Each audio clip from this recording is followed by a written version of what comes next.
Hello, everyone. I'm Dave Zanker. If you wonder why we are being dragged into new wars, look at who holds the checkbook. The truth is repulsive. After you enjoy the Texas Journal message, visit texastitans.com. You'll learn how you can make a difference right now. The decay in Washington is absolute. What was once heralded as an America First movement has been gutted, replaced by the same parasitic status quo that has plagued our nation for generations. We are witnessing a domestication of populism, where the very donor class that once characterized Donald Trump as an existential threat has successfully captured him. This is not governance for the American people. It is the administration of a political industrial racket.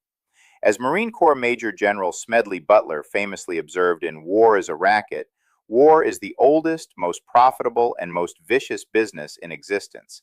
It is a system where the profits are reckoned in dollars and the losses in lives.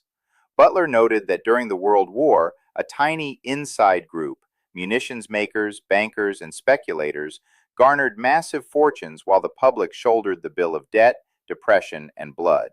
Today, the names have changed, but the racket remains the same. The America First banner has been hoisted over a policy of globalist interventionism, serving the geopolitical objectives of a neoconservative and Zionist donor class that is quite literally America last. Marjorie Taylor Greene has correctly identified the chilling reality of this capture. She notes the stark contrast between the true believers and the opportunistic careerists who now dominate the corridors of power. These figures, such as Mike Lawler, men who spent years mocking the president and his supporters, did an instant about-face the moment the primary was secured. They are now the ones ushered into the White House for photo ops and consultations, while those who prioritize the sovereignty and safety of our own citizens are cast away. This is the mechanics of the racket. When Greene introduced an amendment to defund the foreign military machine that serves as the cornerstone of this instability, only 6 members of the House dared to stand with her. The logic of the racket is clear.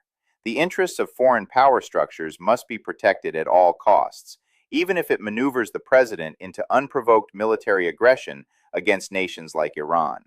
We are told these conflicts are necessary, but as Butler taught us, these wars are not for the defense of our shores.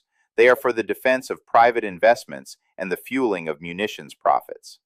The president is surrounded by the very establishment sycophants whose careers were built on serving these deep-pocketed handlers.